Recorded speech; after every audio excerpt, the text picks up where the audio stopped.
पाकिस्तान मुस्लिम league नून के कायद नवाज शरीफ ने खैबर पख्तूनख्वा और सिंध के पार्टी रहनुमाओं से इख्तिलाफात का नोटिस ले लिया।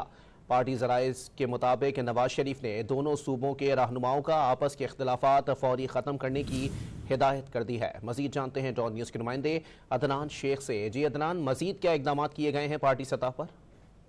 आज बिल्कुल नवाज शरीफ ने दोनों सूबों के लिए अपने दौरे के दौरान जो है पार्टी रहनुमाओं के खिलाफत खत्म करने से मशरूत कर दी हैं और नवाज शरीफ उस वक्त तक सूबों में नहीं जाएंगे जब तक इख्तिलाफात खत्म नहीं होंगे। और नवाज शरीफ ने पार्टी की सूबाई तंजीमों के मुकम्मल मुत्तहिद होने तक जो है सूबे के दौरे न करने का फैसला किया और नवाज शरीफ ने दोनों सूबों में नाराज रहनुमाओं की दूसरी जमातों में शामिल होने से रोकने की भी हिदायत की है।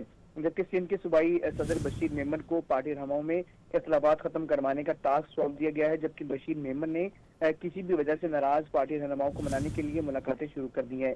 जबकि KPK में पार्टी रहनुमाओं के इख्तिलाफात खत्म करवाने की जिम्मेदारी कैप्टन राइड मोहम्मद सफदर को दी गई है और कैप्टन सफदर जो है वो नाराज पार्टी रहनुमाओं से मुलाकातें कर रहे हैं और खैबर पख्तूनख्वा के इलेक्टेबल्स की पार्टी में शमूलियत के लिए भी मुतहरिक है। जबकि कैप्टन सफदर जो हैं वो सूबे खैबर पख्तूनख्वा के सियासी खानदानों से भी मुलाकातें उन्होंने शुरू कर दी और नवाज शरीफ के दौरे खैबर पख्तूनख्वा के दौरान बड़े सियासी खानदान मुस्लिम लीग नून में शमूलियत इख्तियार करेंगे। जी बहुत शुक्रिया अदनान शेख अपडेट करने के लिए।